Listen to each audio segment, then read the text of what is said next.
Thanks very much. It's always good to get the old guy early in the morning when we might still be awake to talk, so that's good. They tricked me a little bit in that they've got me doing an invited talk tomorrow, so all my jokes are going to be tomorrow. You're going to get straight talk today, and that's really kind of sad for you, but you get what you get. So when I started in 1970, we look back, and information assurance really started a long time before that. It was communication security. If you think about it, it dates back at least to the ancient Greeks. The method then was they would take a messenger, shave his head, tattoo a message on top of it, let the hair grow back, and then send him off to deliver the message. This is low bandwidth. New meaning to one-time pad, too, because you really can't reuse that. So things have progressed since then a little bit. Now, when I started in 1970, we were ComSec, communication security, and what that really meant was we were trying to protect communications. Over the years, that communication security was joined with CompuSec when computers came around. We got to information security, where we were really securing the information. Then we realized that there was no way we could really secure it, and so it became information assurance, where we kind of hedged our bets and said, well, you know, it's kind of safe. That's where we are today. It's kind of safe.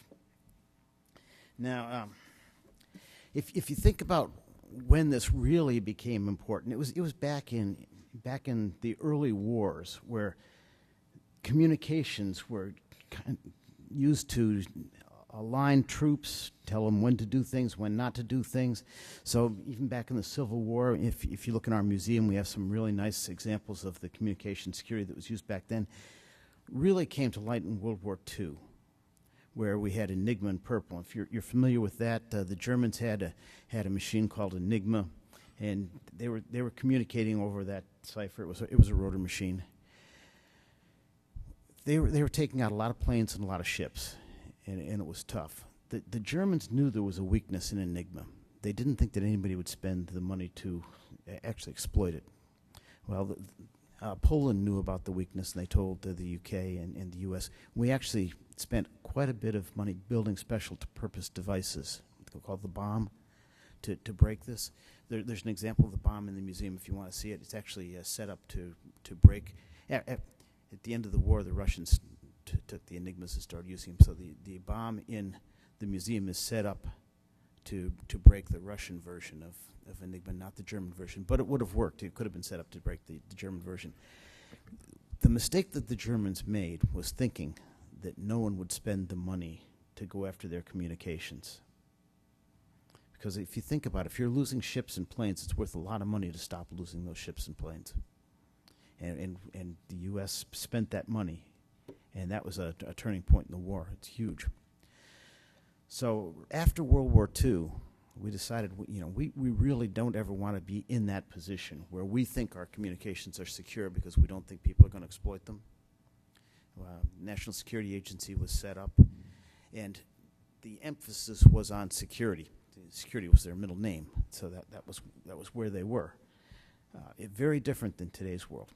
So what did we do back in the 70s when we evaluated things? Well, if you look at something like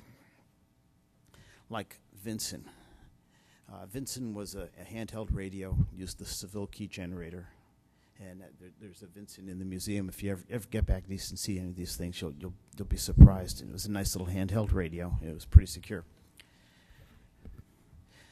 The nice part about looking at a problem like Vinson was we had time to do it right. Seville was designed in the 50s, and it was evaluated until the late 60s, early 70s.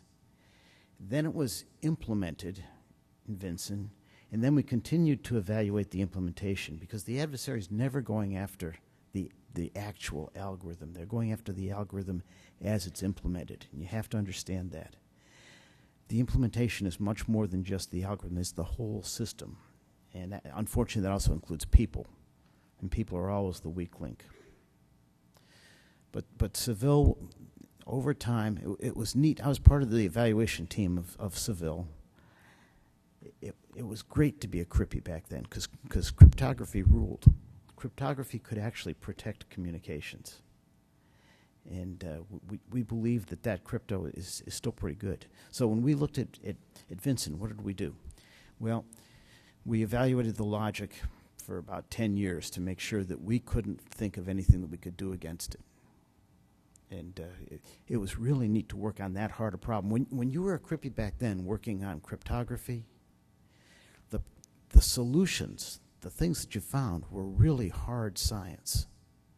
They were things that you could give talks on, and people would study those talks and try to figure out what on earth you had done and how that might be applied to other problems. In today's world, when you look at the things that we find on modern communication systems, the stuff in general is not that hard science. The nice thing about cryptography is that we had a lot of time to really work on hard problems. In the 60s and 70s, we were going after the hardest cryptographic problems in the world because we were going after the work of the best designers in the world. Those came from two places. Came from Russia and came from the United States.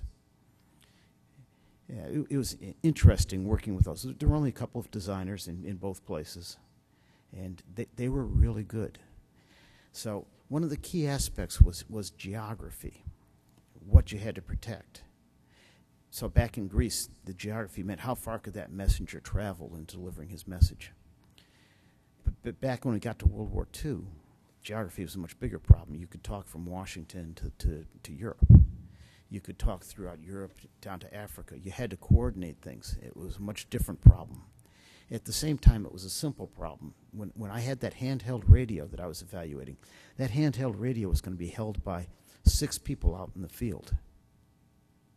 And they were a little local net, and any problem only affected those 6 people. Now, if it was a problem with Seville in general, there were lots of 6s all over the place. But in general, when you had a problem with a net, it was a minor impact, not like the connectedness that we have today. The concept of communication security is that you have information that somebody wants to get. So you have to worry about a threat-adversary model, and that's the first thing. I see a lot of kids working at my lab today, and the first thing they start doing is throwing up an architecture. And that's not the first thing you need to do. The first thing you need to do is worry about, you're trying to protect information. What's your threat-adversary model? What are you worried about? And then you develop a policy and an architecture to address those concerns. But you don't start off by throwing together an architecture. So let's look at a threat-adversary model. And what are you worried about? Well, you're worried about resources first, capabilities, intent, motivation, risk aversion, and access. So resources. If you think about back in the 60s and 70s when we had the Cold War was basically split up into 2 pieces. One piece was espionage, and the other was a technology race. Technology race was 2 parts as well. They were related. It was the race for space, but also for nuclear weapons. So the nuclear weapon was the threat, and espionage was a game that was played between the 2 countries to make sure that we knew what their plans were with those nuclear weapons. So if you look at the Soviet Union at that point in time, what kind of resources did they have? They had a lot of money. They had a lot of smart people. They had all of the Russian technology at their fingertips because the Russian government controlled that. If you look at their capabilities, they basically knew what we did. They had a lot of scientists working on this problem. Thousands of scientists working on that problem. Intent and motivation. This was the nice thing. Their intent and their motivation was very simple. They wanted our secrets because they wanted to know what we were planning to do against them. It was a very nice and very symmetric world. Now, their access. Access at that point in time was very interesting. It was more or less person to person and cipher. So when you were sending messages, I could send a message from here to Europe, the Russians would get the cipher, and they could play with that cipher all they wanted. In addition, they had people here in the United States that were acting as spies. So the spy game was person-to-person and cipher, a very simple game. And my job as a Crippy was to make sure that they couldn't do anything to that cipher. Defense was expensive. If you looked at that Vincent, that was a pretty expensive little handheld radio. But offense was more expensive. And that's a very good game. If you think about what we did with evaluating, you think about designing something in the 50s that's going to be fielded in the 70s and is still in use today. That's a very long time frame. So if you think about Moore's law and what that means over time, how that tells you technology is going to improve, you have to be a little bit careful with Moore's law, because when it tells you technology is going to improve, that's technology in general. But any specific problem that you have is not technology in general. It's a specific piece of technology. And different parts of technology will advance at different rates. It's driven by basically two things. Economics. People want to improve things that will mean they can sell more things. And the other is that there are actually technological limits that you reach where you can't improve things any faster than we were going. So back in the 60s, I had huge tape drives. And they didn't get any better over time because basically nobody else but NSA was buying those tape drives. And we weren't big enough to really get people to spend a lot of money in improving them. So that was a game that the technology just didn't get any better, and we had to factor that into our calculations. Fascinating problem. So access was key. Now, risk aversion was a very interesting topic. Back in the 60s and 70s, if you think about the risk, we didn't want any of our spies getting caught. The Russians didn't want any of their spies getting caught. It gave you a black eye if you were caught spying on someone. In addition to that, a lot of the operations that we had in place were like having a gun with one bullet. You didn't want to waste that bullet. You wanted to use it at the right time, and you wanted it to be effective. The risk of losing an operation was important. So if you look at what happened with the U.S. and Russia, you go back about once a decade, we'd find something that the Russians had done. So one of the things we found was, say, Walker. Well, Walker was a spy. You know, we knew that our crypto was good. They weren't breaking our crypto, but they were reading messages. How were they doing that? Well, Walker was a crypto custodian, so he was actually selling the crypto variables to the Russians, and we know they knew what the boxes looked like. Back in '76, when we first fielded Vincent, I had a buddy in the FBI who stopped by to see me one day, and he said, by the way, it's interesting, I think you'd like to know this, the Russians have put out an offer of $1 million for the first Vincent to be delivered to the Russian embassy. So I immediately went up and said, we should sell them one, because, but heck, they're going to get one. Before we could get it done, actually, the offer was pulled. They got one before we could get our act together. So that happens. So, but losing the crypto variable was a critical piece. We were really worried about that. One of the interesting things about cryptography is it's enabled by technology. So you can design crypto for lots of things, but the technology's got to be there to implement it. I remember in 1974, I was sitting at my desk one day, and I was working on trying to evaluate a logic. And I was actually making progress, and I was going to break this thing. It was going to take a couple months, but I knew I was going to get there. And the director of information assurance stopped by my desk, and he said, what are you working on? So I explained it to him. I explained that this was something that was a new type of logic that was actually going to be run in software rather than in hardware. And he said, okay, I don't want you spending any more than half a day a week on that, because we're never really going to implement cryptography in software. We just don't trust those things. And he was serious. He really was not going to allow it. So that was in 72. He retired in 73, and in 74 we implemented the first software cryptography. Sometimes that's the way things work. You have to replace people. And that's life. Yeah, I was downtown a couple months ago talking to a senior guy in the Department of Defense. This was before I retired, so it was a few months ago. And he said, you know, I have nuclear weapons. And actually, I knew that. So I said, yes, sir, I know that. And he said, you know, when I see one of these cyber attacks coming, if I have to, I'm going to use a nuclear weapon. Now, this is kind of scary, because this is a guy who actually does have nuclear weapons. And he's thinking he's going to see a cyber attack coming. I don't know what does he think? It's like a missile, or here comes a string of ones and zeros through the air? Let's track back and see where it's coming from. Oh, yeah. So I said to him, so, sir, what are you going to do when it looks like it's coming from Ohio? And he crooked his head, started looking up, and I'm thinking, this guy's thinking. That was supposed to be a joke, and he's thinking about it. What's he thinking? Is he thinking that why is Ohio attacking the Pentagon? Or is he thinking, you know, if I take out Ohio, that sends a good message to the world? Either way, you don't want this guy to have a nuclear weapon at his fingertips. But that's where you are in this world.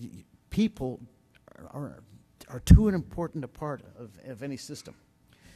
So when we're looking at Vinson, I spent about 20 years evaluating Seville logic over time. And I didn't get anywhere, by the way. That's one of the neat things about crypto. You don't always get anywhere. So in 20 years, we evaluated the logic. We also evaluated the implementation to make sure nothing bad could happen. Because when you're evaluating crypto, you have to know what the design, you have to know it better than the designer. You can't get anywhere if you don't. You have to know what the designer is planning for it to do.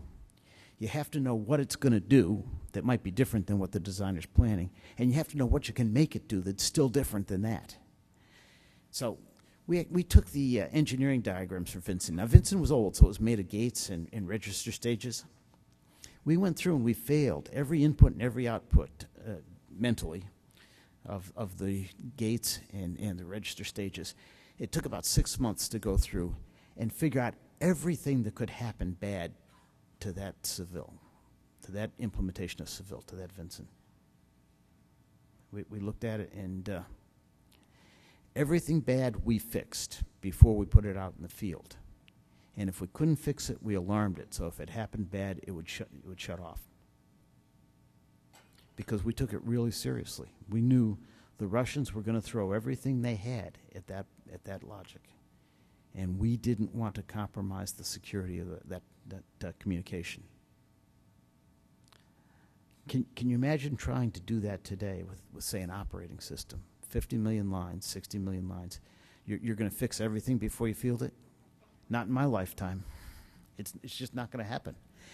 The other interesting thing about that Vinson is, remember, it was designed in the 50s. It was actually, the final implementation was put in 75. Oh, by the way, here's how careful we were with that implementation. We built it in Camden, New Jersey, so we didn't make any of the chips on Tuesdays.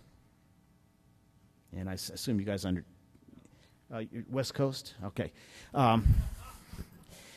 So Camden, New Jersey is the home of Campbell's Soup. And on Tuesdays is the day they make tomato soup. So you really have to worry about. Did you ever make lasagna and wrap it up in aluminum foil? 2 days later, you see the tomatoes eaten through. There are problems with chips with that tomato acid. So we didn't make any Vinson chips on Tuesdays.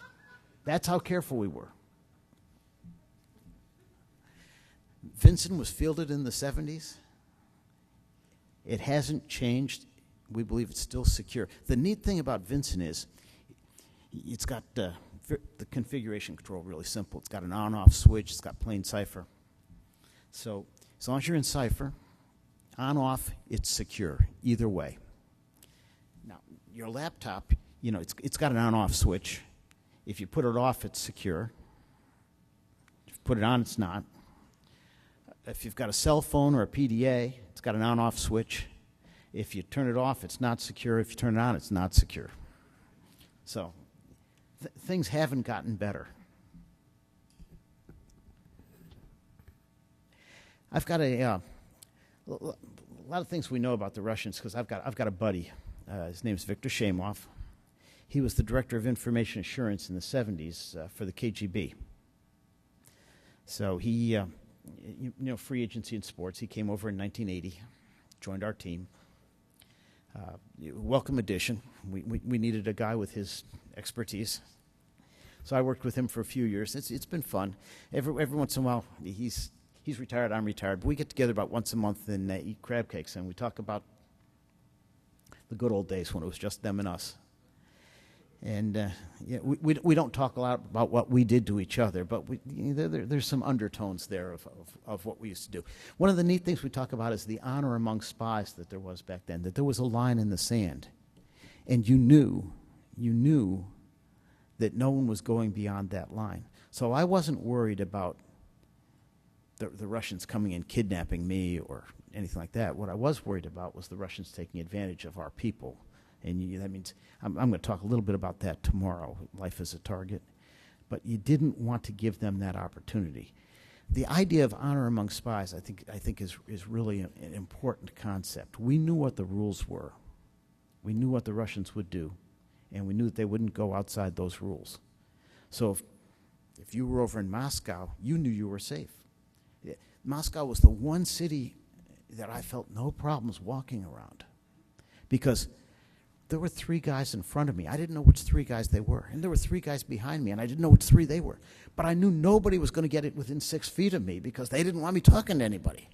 So you could just go anywhere. It's great. On the other hand, I did send a team over there in the 80s. And they were going to do some work at the embassy. They were over there as NSA people. And so they got together in a hotel room the first night there. And they were going to talk about the schedule for the next day and where they were going to have dinner.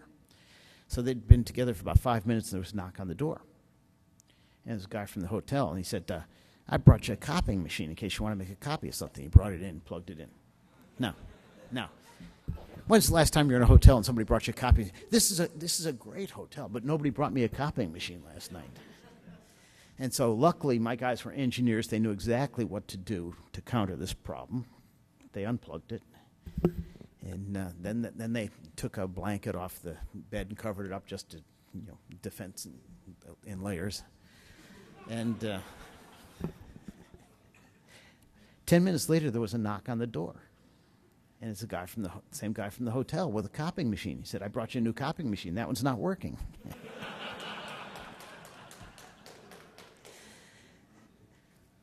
That's the kind of thing that happens. But that was within the rules. So you knew that.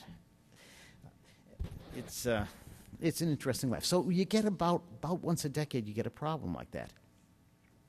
We had Walker, where he was selling crypto variables. Vincent addressed that by using over-the-air rekeying. And it didn't use an RSA type system because you couldn't use RSA in that technology. In fact, I was talking to our best designer. When the UK was first developing the asymmetric, the public key, and I asked him what he thought of it. He said, it's a cute idea, but why waste your time working on something like that that'll never be used? And it wasn't possible to really do that in 60s and 70s technology. Once we got into microprocessors, then it was cool. In fact, before about 1970, we were using analog speech. And the way we sent that was you'd take a speech signal, chop it up into pieces like a jigsaw puzzle, scramble them, and send the message out, and then it would put it back together on the other end. If you've ever done a jigsaw puzzle, you know that that's not real secure, because you can put those pieces back together. So the question is, how fast can you put it back together? And that's a risk management decision. And you always make those. Everything we do is a risk management decision. When we fielded Vincent, it was a risk management decision, because first of all, you're taking a risk that the guy's going to actually put it in cipher instead of leaving it in plain text. Second of all, you're taking a risk that you might have missed something. There's no guarantee that we have all the smartest people in the world working on this stuff. But we had the luxury of time. We did get to spend 10 years on it before we did anything. And that was because we had no competition. There was no commercial IA out there. And the reason for that was we were the only people that were using it. U.S. government. So when our people wanted something, we got to define what functionality they got and what implementation they got. Then they got to use it. Then some bad things happened. A couple of bad things happened. Some of you might think they're not quite as bad as that. But the first bad thing that happened was that NIST decided that there was a need for a public algorithm. So that was DES. Now what happened? They came to NSA and they said, would you make us one? And we said, if we make you one, nobody will use it because they won't trust us. It was true. They wouldn't have trusted us. So they decided to have a public contest to see who would do it. They put a call out for algorithms. The first time they put a call out, they got 3 applicants. All 3 were looking for grants for developing a logic, and that's not what they were looking for. They really were looking for a final product. So they came back to us and they said, what do you think? We had talked to IBM, and IBM was working on something. And we said, why don't you talk to them? So they did. They talked to IBM, and they convinced them to put Lucifer in as a potential data encryption standard. They put out another call, and they got 3 more. One was another application for a grant. One was an algorithm that really wasn't very good, and one was Lucifer.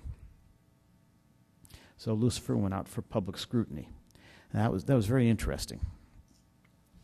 So that was the first bad thing that happened. It wasn't the need for DES, but it was the fact that, see, NSA had built its crypto ability by having the best problems to work on and having a group of people that were together. We had 1,000 mathematicians working on the problems, and we could communicate across those 1,000. That's a critical mass that's huge. When you're working on ideas, it's important to have 1,000 people you can talk to. Now, you didn't talk to all of them, but you knew the ones you wanted to talk to. And so when DES went out, it gave the world a problem to look at. The other bad thing that happened was the internet, because that allowed the people on the outside to get a virtual critical mass of thousands of people they could communicate with. And again, they didn't communicate with 1,000 people, but they got to choose who they were communicating with. Very important. Now, another bad thing that happened. When we looked at DES, we evaluated it.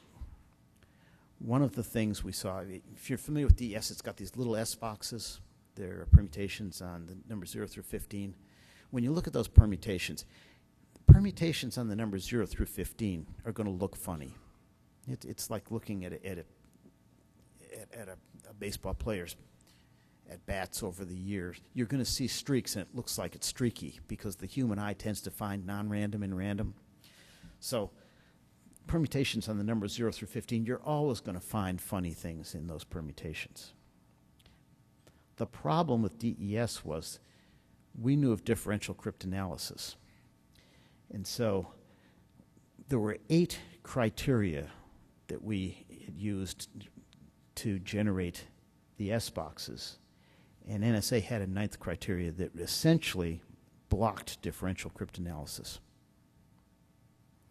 So when IBM sent that to us, we looked at it, and we figured how good are these S boxes? They weren't good enough. They didn't block the stuff. So we had to replace them with S boxes that would block it.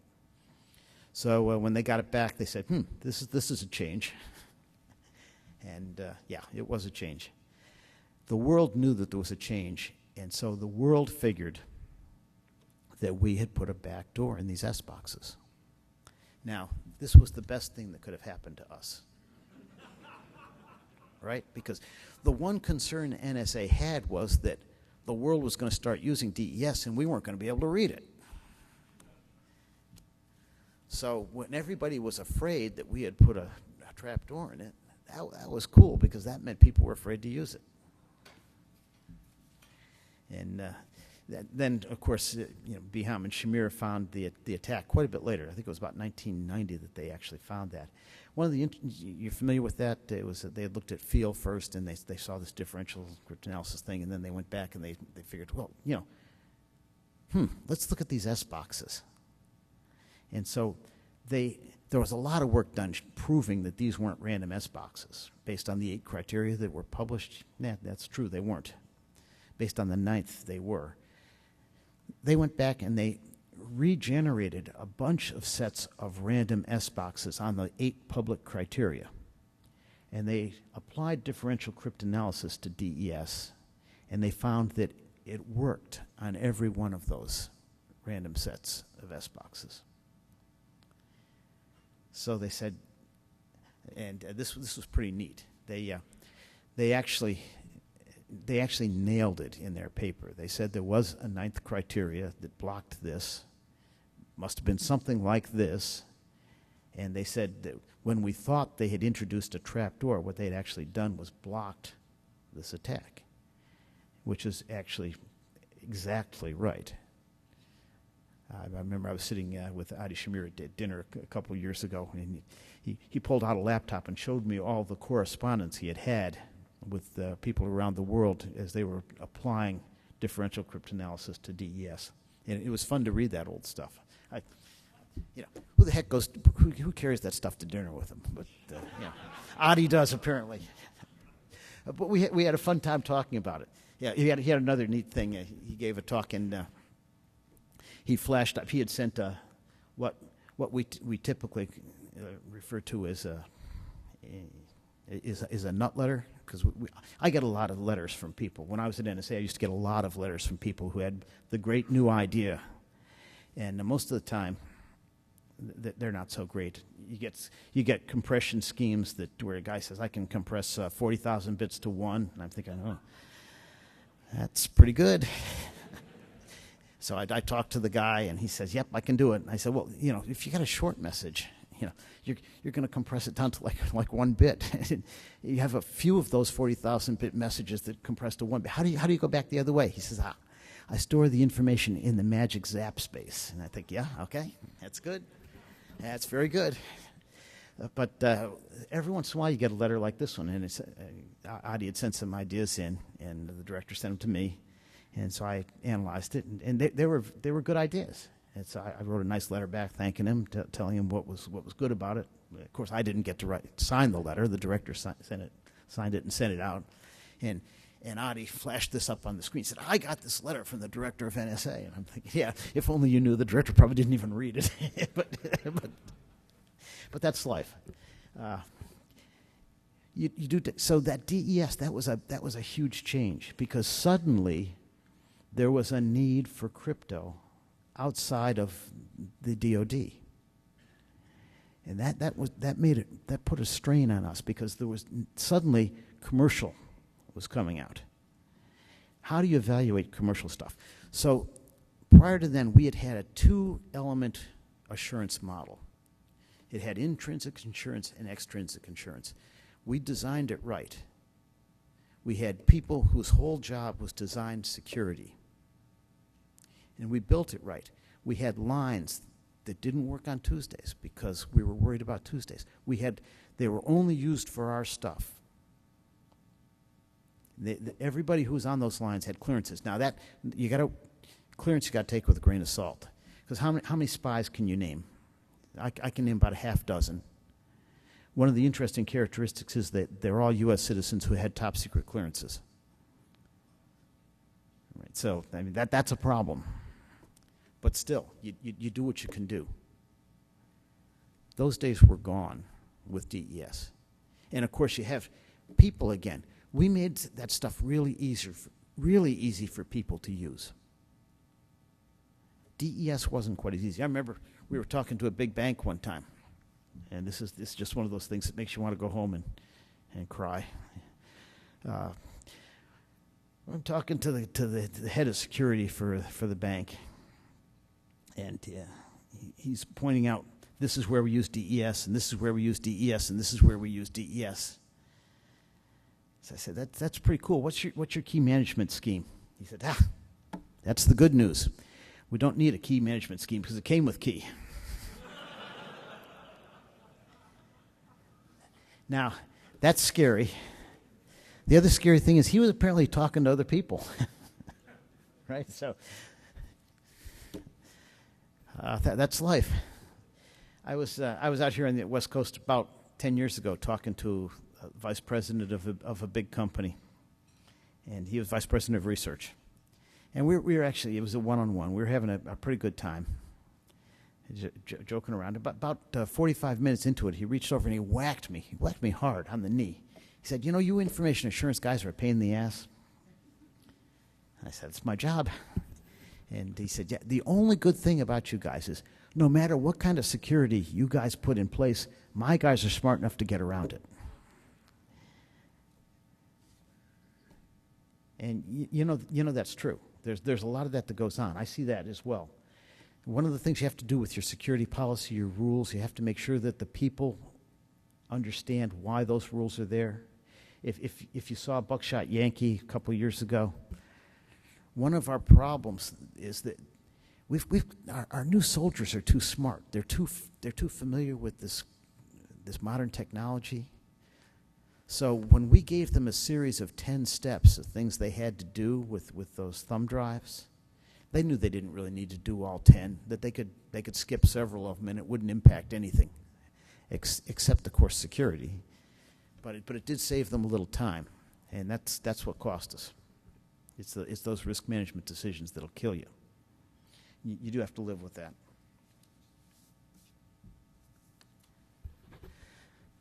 Now, after DES, the world did change. There's a lot of commercial crypto out there. One of the bad things of that is it has functionality that people will want to use. Functionality is opportunity for the adversary. The adversary is going to take advantage of that, and he's going to use it.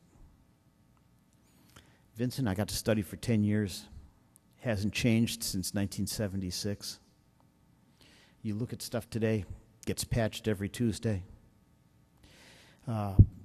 We used to talk to back in the 80s. We used to talk to companies, and sometimes you get little companies that come in and say, "We want to tell you something that's wrong with your product," and they say, "No, don't. If you tell me, I've got to fix it." Luckily, the big companies didn't react that way. The big companies said, "Yeah, boy, do we want to talk to you, because anything you tell us, we can fix. And we'd much rather get it from you than read it in the paper or get blindsided by it." And that was great. We were happy to do that. They wanted to know how much time we wanted before we were going to go public with it. We were never going public with anything we found, because we've got people that won't patch. And it's not that at home I patch. But there are people on the front lines that have systems that have to be up constantly. They can't take the time to patch, and they can't take the risk that something's going to go wrong. And I understand that. That's a big deal. And so that's just something we have to live with. And I'm not going to tell anybody that there's a problem with one of those systems, because those are the guys that are vulnerable. One of the best things you can do is we've put some things in front lines that reduce time of information flow from minutes to seconds. And when you're walking down a street in the Mideast and there's a car 50 yards up the street, you'd much rather know in 10 seconds whether there's anything there than in 10 minutes, because 10 minutes is too long. Those kind of things are important. So we want to make sure we have that functionality for the troops. We want to make sure it's secure. And the problem you have in today's world is this interconnectedness is killer. So if you look at the 70s and the 60s, Russia was the adversary, because they were the only ones who could afford to build a special purpose equipment to go after the crypto. They were the ones that had the social network to get the spies. About every 10 years, you see one of these things happen. You see Walker happen. You see gunman happen. Are you familiar with gunman? Anybody who doesn't believe in the life cycle threat, the supply chain, we pulled all of our equipment out of the embassy in Moscow, brought it back and x-rayed it. Are you familiar with typewriters? Okay, under the keyboard there's a triangular stability bar. So the Russians had replaced all of those stability bars with stability bars made out of the same thing but hollowed out with a recorder and a transmitter in it. The way we did stuff over in the embassy was we had offline encryption. So people would type out a message, it would go down, it would get encrypted, and then it would be transmitted. So offline encryption, really safe. You can't go after that. The transmission, we know it's cipher, really safe. But if you can get to the typewriter where that message is being typed out, they were getting the information before we were. That's life. That's gunmen. That's the kind of thing that happens. And then, of course, we had the one in the State Department, which I assume you're all familiar with that, where they took the chair rail out and put a new one in, new piece of chair rail with a recording device. I got to tell you, I've been to a lot of meetings in the State Department. They weren't getting much.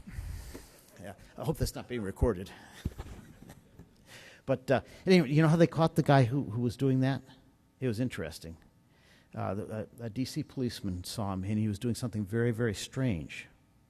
First of all, he was sitting in a car outside the State Department, and that's a little bit strange. But that's not what he caught him for. He was putting quarters in the parking meter. And Russians never do that. They have diplomatic immunity. There's one guy that has 30,000 parking tickets. I don't know how do you get 30,000 parking tickets? It's like he must drive around behind a policeman hoping to get a ticket.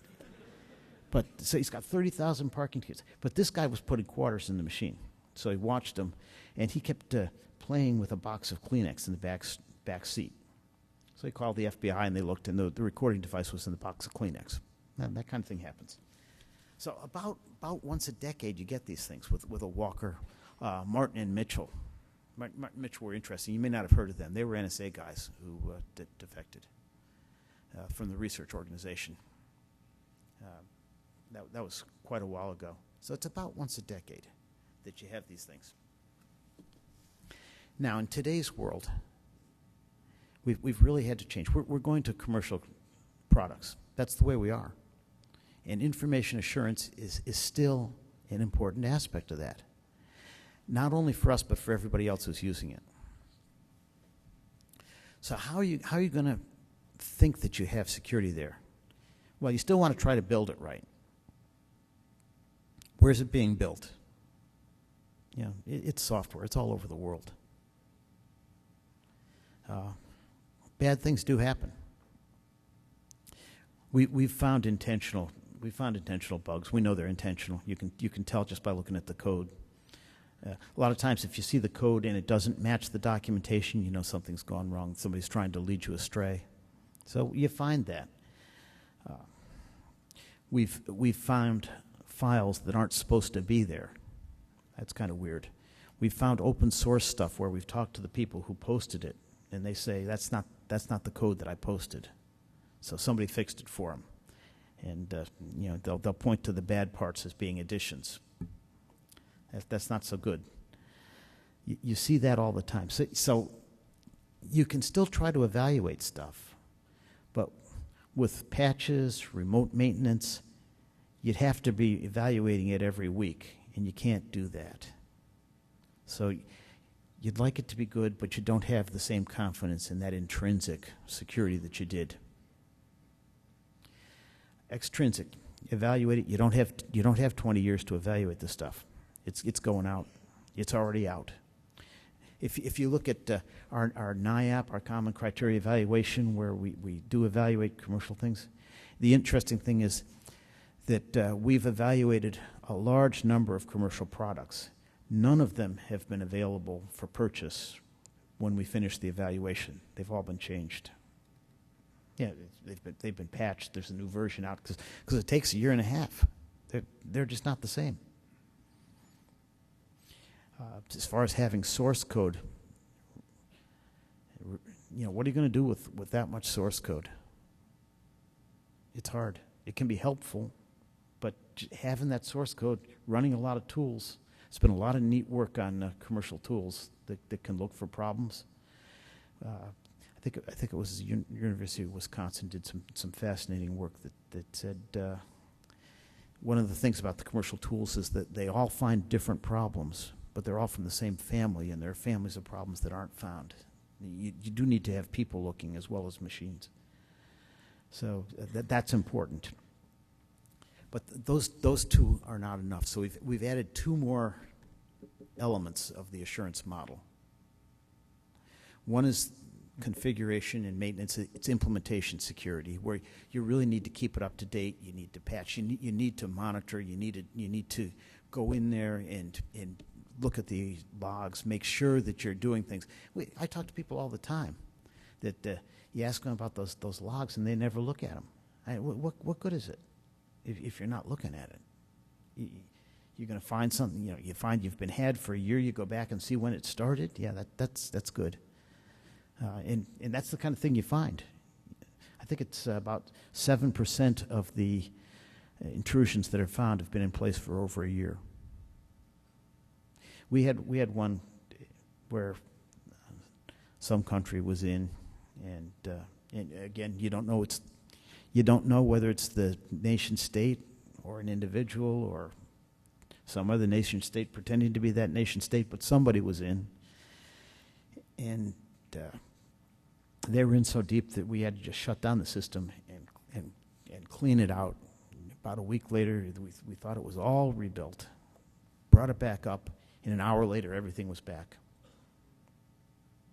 It's hard.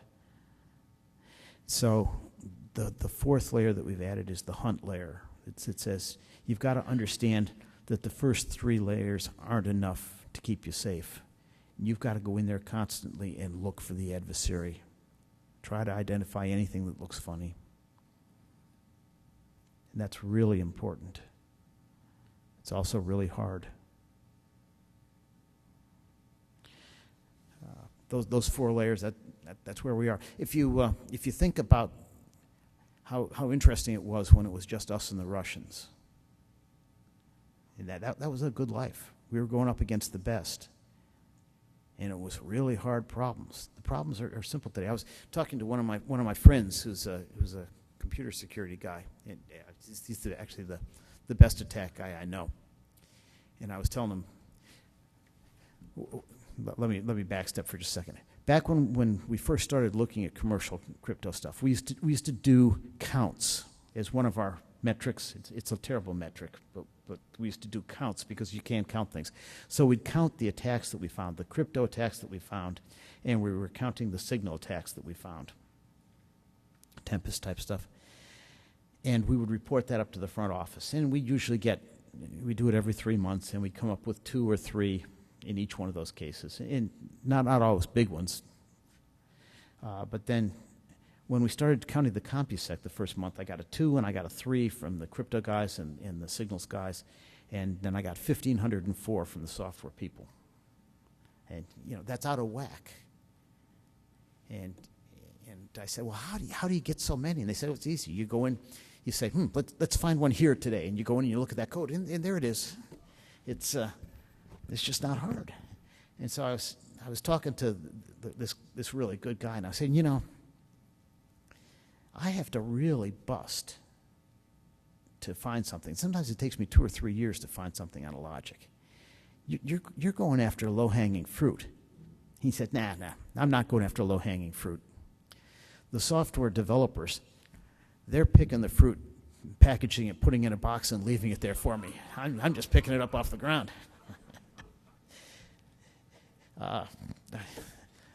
He might be right in some cases, but it is a very different game. And we are all in that situation, and that's a huge change. It's a huge change. How many countries do you think the Super Bowl was broadcast live to? Okay, to 235 last year, plus the U.S. Of those 235, how many have agreed not to spy on us? 4. I think that all 235 have lived up to their agreements. It's very interesting. Anybody can get in the game. If you go back to that threat adversary model, resources, what does it take to run an attack? It takes a laptop. It might take you $50 to buy a 0-day somewhere, but But you might just be able to get a script off something too. How many attacks this is not pings, but how many attacks on the U.S. government systems last year? 41,000. That's a pretty good number. That's a lower bound, by the way, because those are the ones we saw. And there might be some we didn't recognize. But we saw 41,000. That's pretty big. Now, if you look, it's not just the U.S. government. Information assurance is about information. Who has information? It turns out everybody does. When it was the Russians were going after U.S. government strategy because we were the threat to them. To other countries, life has changed. It's very different. So what are they going after? Basically 4 pieces. They're going after personal information because that's worth money. You know that stock scheme that worked so well? You're familiar with that? This is kind of a cool scheme. If you have a 401k, you know it's easy to buy stock, but it's very hard to get money out of the 401k. So the guy was looking for stocks that weren't trading very often, were very stable in price, and when they came up for sale, he'd buy them. So he bought a bunch of stock at $3 a share, and after he'd amassed 10,000 shares, he'd put in a sell order at $4 a share, and then he'd use somebody's 401k information to put in a buy order at $4 a share. So he'd make a 33% profit on his stock. And they caught him, tried to put him on trial. His government claimed that was too important a part of their economy to make it illegal. So he's free. That's when you look at the international aspect of this. I remember we had a Secretary of State one time who said, what we need to do is get all the countries of the world together and agree that this is going to be a crime and we won't permit it. Yeah.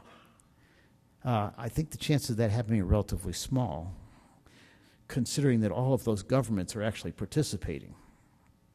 Because they are. All of those governments are participating. Right? Stuxnet was not some high school. I guarantee. I don't know who it was, but I guarantee it wasn't some high school. Much as that would have been a good project. So what's going to happen? Where are we, and what are we going to do? We got to get better. You've got people are targets, companies are targets. Government is now 2 types of targets. There's still the strategic Department of Defense, Department of State information that countries want. But there's also information that someone like NASA has. If a country is trying to build a space program of their own, they might want the NASA results. I remember somebody was talking about China's space program looks remarkably like ours did over the years, except they didn't make any of the mistakes that we made. And I don't know, if you borrow a terabyte of information, it might help. I don't know what you do with a terabyte of information, by the way. That's a whole lot of stuff. But if you've got a whole lot of people, maybe you can do something with it. The other interesting aspect of information is there's so much information out there, but a lot of it is duplication. They said they did a study last year. 90% of the emails were considered spam by the recipients. I'm surprised it was actually that low. I thought it'd be much higher because mine's. I mean, almost everything I get at work I consider spam, and most of the stuff I get at home is spam. But that's where we are. And now, we still have a Cold War going on, and one of the real problems with the Cold War is that it's changed. It used to be nuclear weapons and espionage. And now it's cyber. And cyber is used for both. And that has changed the symmetry. Because people without the resources can now be active participants in that game. And that's a very dangerous situation. The other problem is that the symmetry of the Soviet Union and the United States meant that they wanted to know if we were going to strike first. We wanted to know if they were going to strike first. Nobody wanted the other party to strike first, but nobody wanted anybody to strike. Nobody wanted a nuclear war. With cyber, there are people out there that have the capability to do cyber that don't care if somebody strikes first. Right? If a terrorist group takes down a power grid, what's your response? You're going to take down their power grid? They don't have one. You know, China and Russia, they don't want to do anything to our financial system because they go down with us. We're all too interconnected. But a terrorist, hey, that might be fun. It's a serious situation. The other serious aspect of this is there's this business model where security is expensive. And so you look at the power companies, you look at the lobbies, you saw that the legislation was just defeated because the companies didn't want to have to pay for security. What's it going to take for these companies to realize that this is a significant problem? Yeah, I'm really disappointed in that. I remember talking to a bunch of senators last year. I was sitting in a room with about 8 senators, and every one of them was adamant that we had to get this legislation through. And it was not. I don't know which senators are in which party. I'm sorry, it's one of those things. I'm not a big political guy, so I don't know. But I guarantee you, it was most of a committee, so it had to be people from both parties, and every one of them was supporting the bill. And yet it fails. The lobbies are so powerful. It's really a problem. The other problem is that where are you going to go for the capabilities to fix things? The government is not well aligned with authorities and capabilities.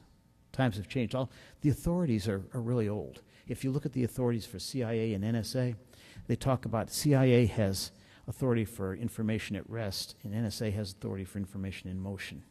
Well, that's from the old days where you had teletypes and it printed out on paper. So NSA gets the stuff as it's going through the air. After it's printed out on paper and put in a safe, CIA gets it out of the safe. That's not today's world. And the authorities haven't changed. How do you tell information at rest from information in motion these days? It's rest, motion, rest, motion. Doesn't mean anything. It really doesn't mean anything. The good news is that the agencies realize that, and they can work together on things. But the bad news is it's not as effective when you have to do that.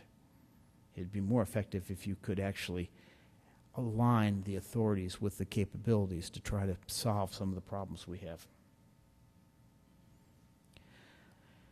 The big problem, of course, is when you're dealing with information assurance and you're dealing with implementations, you have people involved in every aspect. You have people that are writing the code. You have people that are looking for holes in the code. You have people that are going to take shortcuts, that are going to take risks. It all comes down to people. About 6 years ago, I used to go out and tell people that we really need to educate the end user that there's a problem out there. That's been done. It's been done to death. The end user understands that there's a problem out there. The end user doesn't know how to solve that problem. What are they going to do? What we've got to do, the cyber professionals, we've got to create tools that are invisible to those end users that protect them. It's up to us. It's up to the next generation of bright young kids out there to solve this problem, because my generation's not going to do it. Admiral Studeman had a conference about a year ago that I went to, and they had 25 talks on things that were going to solve the problem. The Admiral himself said for $5 billion he could solve 80% of the problems. I don't know what solving 80% of the problems. Where'd he get that? Does he know 100% of the problems? Does he get the right 80% of the problems? I told him that was kind of a stupid comment. He didn't think much of that. Wow. But he's retired, now I'm retired, doesn't really matter. But at the end, I said, this is familiar. So I went back over my notes. I heard those same guys talking 15 years ago with the same ideas. They didn't work 15 years ago. They aren't going to work today.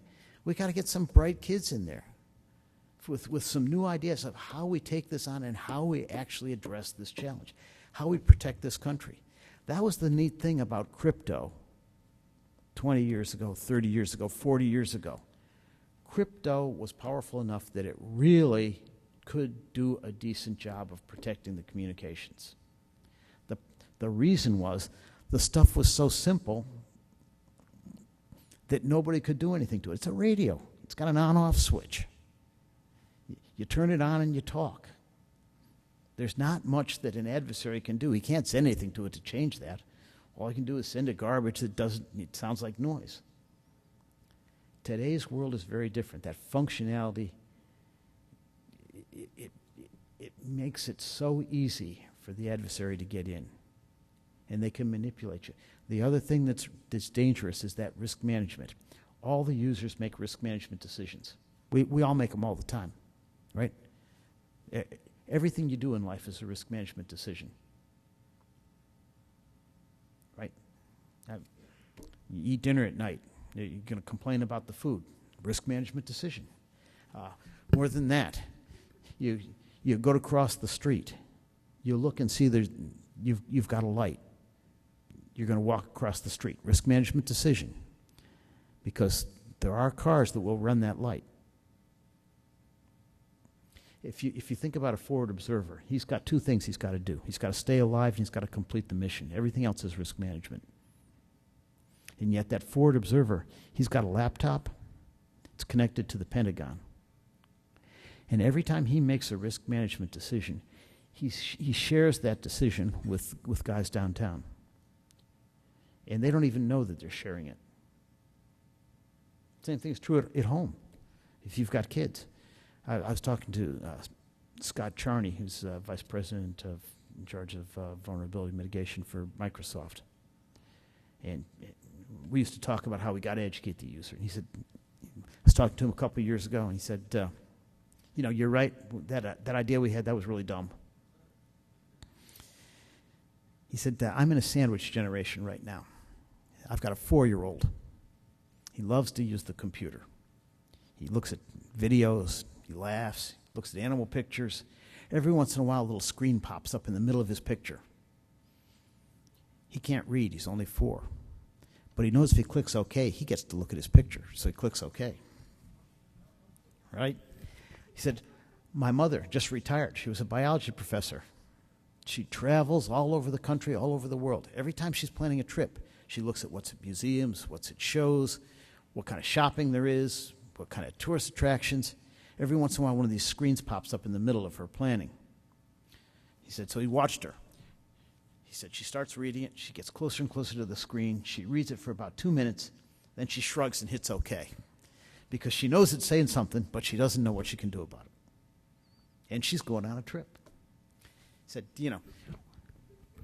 we're never going to educate the 4-year-old or the 80-year-old. It's just not going to happen. You're not going to make them smart enough that they can beat the Russians. So we've got to do that for them. That's our job. And that's the state of information assurance. We're no longer protecting the Department of Defense. We're protecting the country, because it's the country that's now the target, the whole country. And I've got plenty of time for questions if anybody wants to ask anything.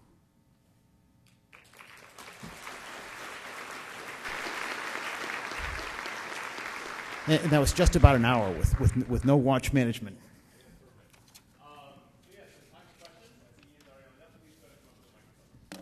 Hi, great talk. I very much enjoyed. So you talked about Lucifer and how the S boxes were changed, and I remember living through that, and that was all fun. It was great, wasn't it? It was so great. And one of the other things, the other main thing, of course, that was changed between Lucifer and DES was the key size. Yes. That shrank down to 56 bits.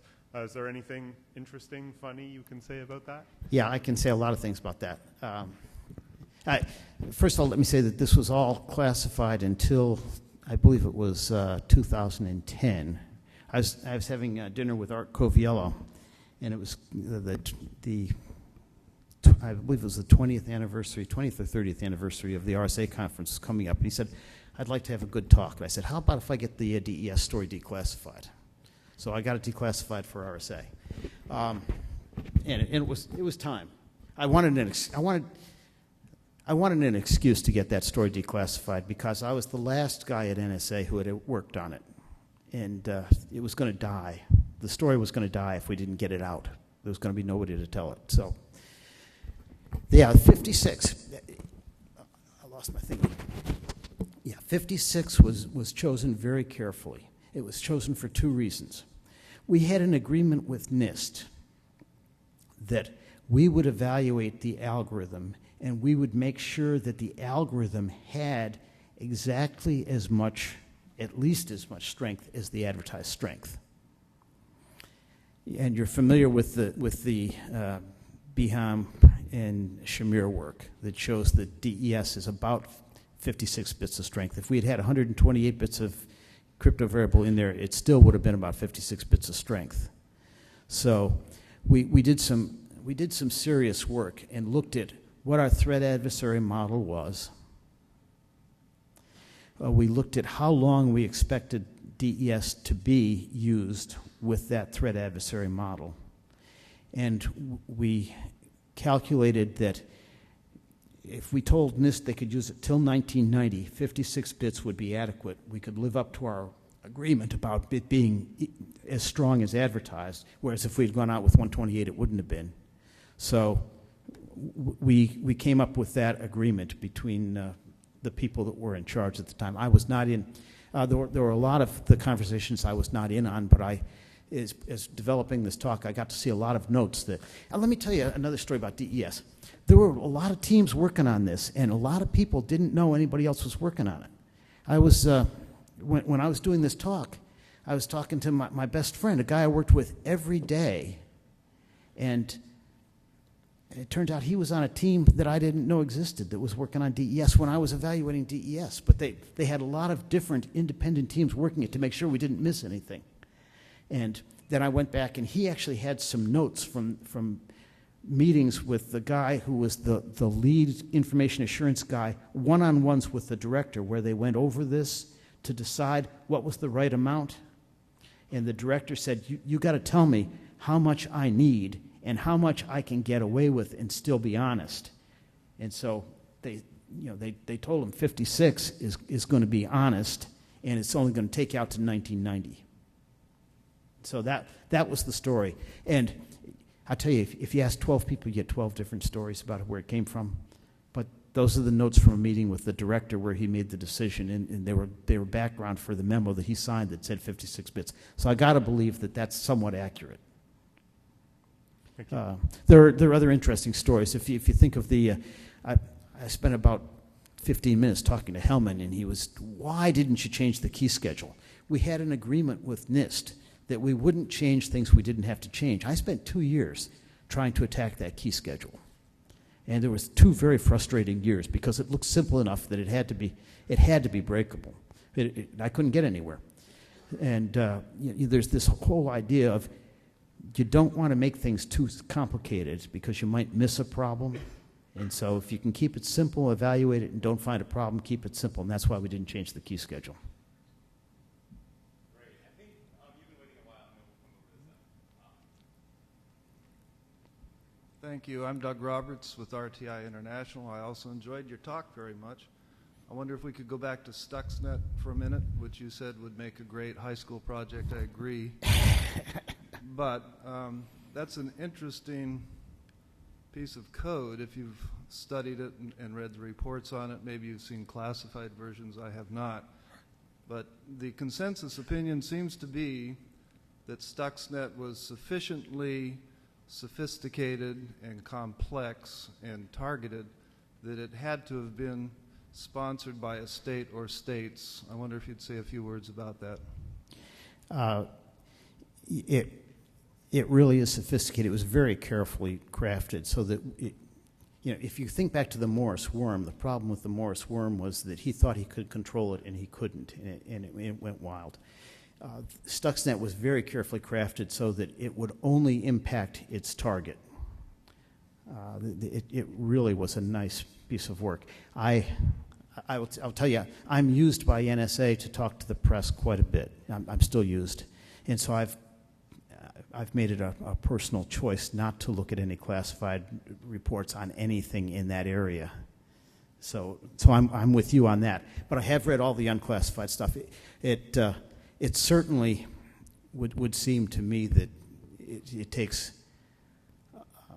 a team that's spending a lot of time to do it that carefully. Now, there are some really good private individuals who could do stuff, but why would they?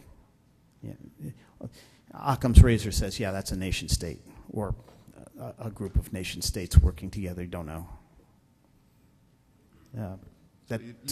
You don't care to get any more specific than that? Well, I can't because I don't know anything. I don't know who did it, and I've intentionally not tried to find out so that I can be honest when I answer questions like that. I hate giving people I know but I can't tell you type answers. I'd much rather tell you, hey, good news, I don't know. All right, thank you very much. Okay. So, Matt Blaze, University of Pennsylvania. I really enjoyed your talk. A follow-on to Ian's question about DES. One of the side effects of DES was not just giving the world a strong cipher with that worked at its advertised strength, but through NSA's involvement, it effectively taught the world indirectly about this incredibly powerful cryptanalytic technique, differential cryptanalysis. Coppersmith apparently was able to, and the IBM team were able to reverse engineer what the attack was from NSA's changes. I think they called it the tickle attack later on, and then it eventually became Shamir's differential cryptanalysis. Surely the NSA must have anticipated that would also be in effect, and I wonder if you could talk a little bit about the process that went on in agreeing to provide advice that would have this side effect of strengthening public crypto. Yeah, you're exactly right. That was one of the big concerns that we had going in before we even knew what was going to happen. Before we knew that IBM was going to be the choice, when we first talked to NIST, we didn't want to put anything out that would educate the world, so we didn't want to put an algorithm out there. We didn't think that anybody would use it if we did. So we had to say no, but we also knew that if NIST was going to propose a standard that was going to protect the U.S. banking system, that we were the people that were best capable of evaluating that algorithm. We did understand that there was a risk that we would find something. The bad situation would have been it went out there and everybody evaluated and said it was fine, and we'd have to go in and say, no, it's got an attack. And at least in this case, we just modified it a little bit. But if we had to tell people, no, you can't use it because it's got a serious attack, then that would have been a worse situation. We knew that. It's one of those risk management decisions that you take. And that was laid out in the notes behind the director's decisions, that this was something we understood that we were, however we participated in this, we were going to be telling the world something. One thing that might have happened, somebody might have put something in and we evaluated it and said it was good, and somebody on the outside might have said they had an attack on it, and we might have to explain why it wasn't an attack. And that also would have been educational. So there were lots of risks. It's just a part of the changing life that we are going to be taking that. We became a more open agency. And if you saw the National Geographic documentary, they took people through 6 months of NSA. They were there for 6 months filming, and that's something that had never happened before, but it's because we are becoming more public. It's more important to tell people what is going on and to tell people what the issues are. Yeah, so I actually look forward to the public crypto community getting the same lessons from Skipjack, which was published, There's nothing 15 years ago. Yeah, there's nothing in Skipjack. That was designed to not be educational for anyone. In fact, that was the first criteria that we had, and we brought a team of outside people in, showed it to them, and one of the things that we were hoping was they'd say, this is a piece of crap, and they didn't say it was a piece of crap, but they said this is the most uninteresting algorithm we've ever seen. I don't think anybody's getting anything out of Skipjack, but at the same time, it was as advertised. It didn't extend the state of the art. I don't think there was anything in Skipjack that the good people on the outside didn't already know. I hope I'm right, too. Thanks a lot. Okay. Hi, Stefan Savage, UC San Diego. Very interesting talk. I'm wondering if we could return to Stuxnet for a second.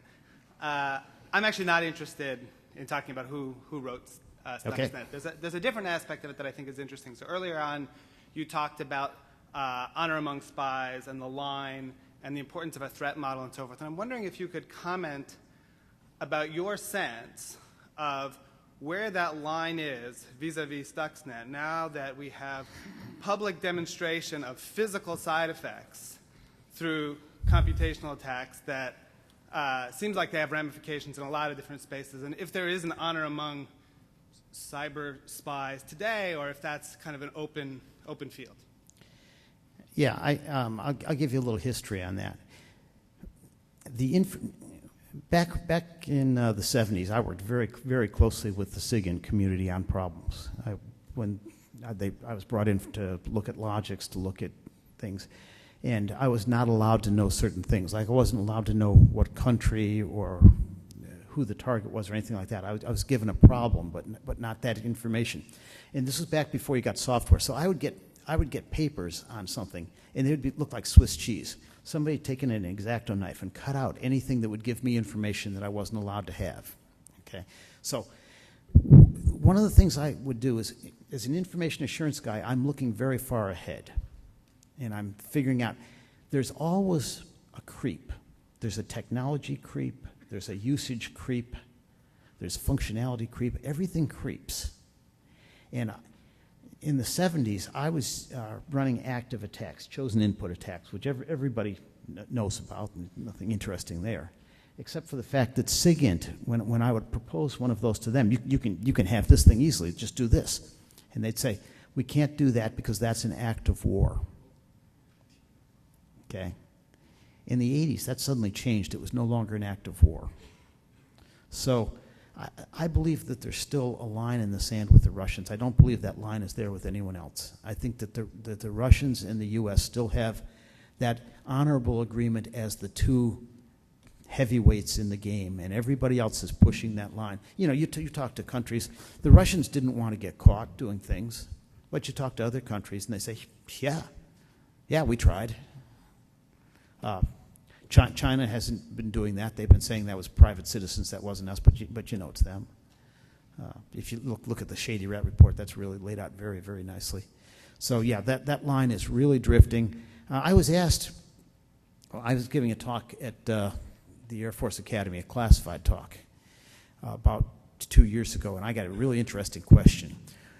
Who gets to make the call that one of these cyber attacks is an act of war? And my answer was not me, but I believe it's only the president can make that call. And it's scary because some of the things that we see going on right now would have been acts of war in the early 80s. So the line is shifting dramatically. And I think it's the wild, wild west with no sheriff out there at all. Everybody's doing whatever they want to do. They're being protected by their local governments. Intellectual property is being siphoned off as fast as the bandwidth will allow. It's a mess. Hi. Another DES question. I'm Perry Metzger, University of Pennsylvania. So although the initial differential cryptanalysis work showed that the strength of DES was pretty much as advertised against differential cryptanalysis, later on, linear cryptanalysis and other techniques showed up, and a few more bits got shaved off. And there were hypotheses to the effect given that at the time that the boxes were designed, that perhaps linear cryptanalysis had not been, strength against linear cryptanalysis had not been a criterion. Do you want to comment on that? Sure. I'll be pretty careful when I comment on that. Our understanding of there are two comments on that. Our understanding of linear was not as good then as it is now. So it also wasn't used in the criteria. Differential was, and linear wasn't. So that's absolutely correct. Our understanding is much better now of linear than it was back then. That was in its infancy. And I had another really good comment, but luckily I'm old enough that I've forgotten it by now. But yes, you're absolutely right. I remember what it was. The other thing that we needed to worry about at that time was the amount of text we thought would be available, and it's that creep. We never really believed that anybody would run an active attack with the amount of text that they talk about in Shamir's papers. So it's not clear we would have really thought that if we knew what we knew today, it's not clear we would have worried about that as being a realistic thing. In 1974, we might have in 1985. So everything creeps. And I remember when I started out doing active cryptanalytic attacks, spoofing attacks, I was told that I could use 2 to the 8 spoofs, and anything that required more than that was unrealistic. I think people are talking about more than 2 to the 8 spoofs these days, if I'm not mistaken. Steve Belvin, Columbia University. Since I suspect that since you don't know anything classified about Stuxnet, you don't know anything classified about Flame, which is good. But to me, the really interesting thing about Flame was it reportedly used a cryptanalytic technique unknown in the open literature. Do you have any comments or observations to make about that? Well, the good news is that actually I hadn't heard that comment, but I will check on that later. It was a way to forge certificates using MD5 that was not known. Yes, I did do remember reading that, and I'm not sure that really wasn't known. It certainly was related to a lot of the stuff that has been discussed. So, not much of a stretch, but nation states do know some things that the privates don't do. I remember Brian Snow used to be at NSA, was talking out at the RSA one time, and he said, wouldn't it be embarrassing if we didn't know more than the outside world? Because you write down everything you know and reread it, and we don't write down anything we know, so you don't get to see it. If we don't know something beyond what you know, we are really pathetic. I think that's probably true. We ought to be a little bit ahead. Plus, we got 1,000 people that are paid to do this 8 hours a day every day, so. Hopefully they're making some progress.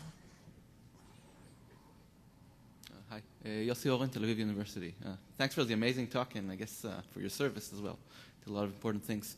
I wanted to go back to your comment previously about the situation where you're meeting this CTO technology guy from a company and describing a vulnerability, and you're saying, okay, we're never going to go public with it, but you're going to fix it anyway.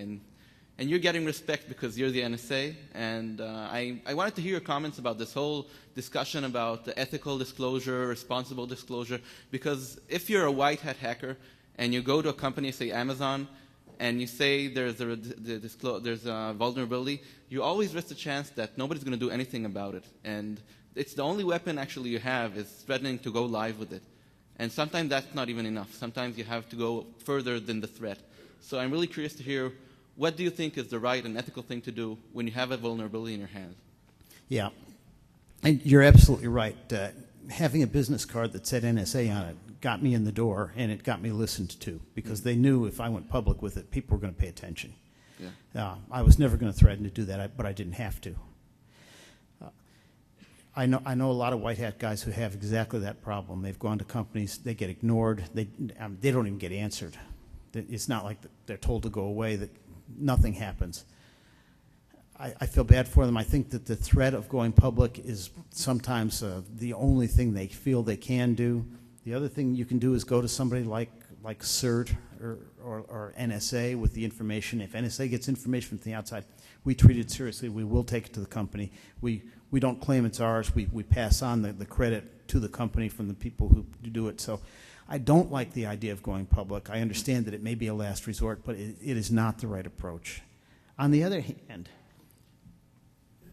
you know, we aren't the smartest people in the world. There are a lot of smart people out there.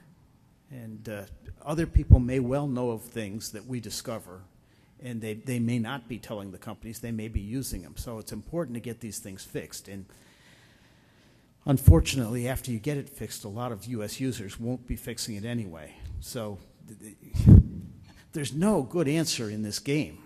If you get the information in a patch, you know bad guys are going to look at the patch and figure out why it was patched, and that's going to give them a target. It's going to give them an attack. We've just got to get better code that we aren't constantly finding problems with, and that's the bottom line. If we can't write decent code, then what are we going to do? We've got to protect the user, and in giving them a product that is full of holes is not protecting the user. And the user is individuals, it's companies, it's government, it's everybody. But that's where we've got to go. Just start off with better products. Okay. Thank you very much. Hi there, Juan Lang from Google. I wanted to ask you something a little bit less on information assurance, but thinking more about what Stefan Savage was asking you about with respect to Stuxnet, and thinking how information attacks allow a certain kind of force projection and force amplification that we haven't seen in the past, and how deniability allows us to see acts of espionage or acts of war that are not necessarily between nation states anymore. I was just curious if you could comment on what you think the trend is going to be, right? Where are we going to be from now, 20 years from now, 50 years from now, with respect to what espionage looks like, what warfare looks like? Yeah, that's a whale of a question. It certainly is true that you've brought new players into the game. One of the dangers of something like Stuxnet is it is, in my opinion, a step up in capability. But we've now given that to the world to look at. It's much like DES was exposed to the world. We've made the world smarter. It's going to be easy to do something similar to that could have huge ramifications. And we've kind of given every hacker community a tool for them to analyze, get smart on, and perhaps apply. It's scary. Right now, when you look at intent and motivation, there are not a lot of nation states that will want to go in to do something to a critical infrastructure unless they are in an active war. If you're in an active war, then the infrastructure has always been a target, whether it's water supply or fuel supply or whatever. Infrastructure has always been a target. This gives them a new tool to target.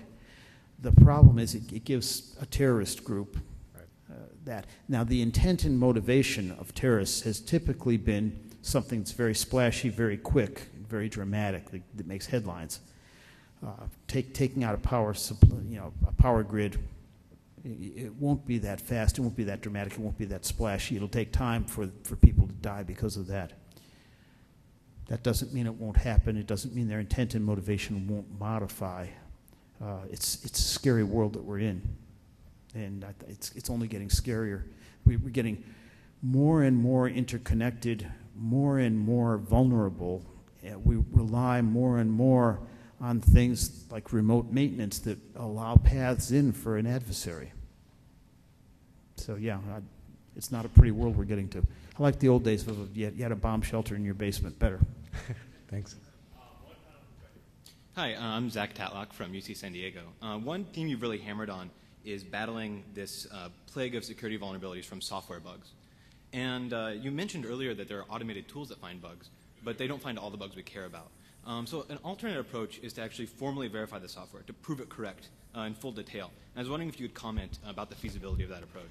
Yeah, I like that approach. There's a lot of work on the outside on formal methods and other types of approaches, maybe formal methods with other approaches as well. The problem with formal methods has been the scaling. I try to find targets for using it, and I'm trying to work with the government to get.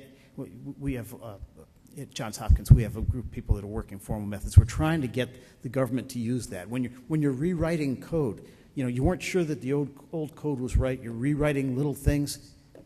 Make sure you've done it right. If one of the things we used to do when we looked at something like Vincent, we do a block diagram. We try to figure out the vulnerable parts, the most important pieces.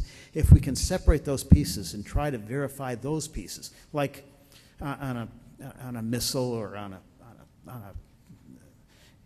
a little unmanned reconnaissance machine, a destruct code, that's a very small piece of code. Verify that can't be changed, that can't be wiped out. The problem is you're always going to be able to do things like jamming so that you can't activate it, but at least make sure that it's going to work right. So yeah, I love formal methods. I think it's a great approach. We got to solve the scaling problem, which means we've got to find some way to make it work on big systems or on little pieces that we really care about, and then put the little pieces together. But yeah, you're right. You're never going to find all the problems. You're much better off if you can prove that you've done it right in the first place. Yeah, I think the insight of verifying sort of a shim is really interesting. I think there's actually a paper at the conference on that idea.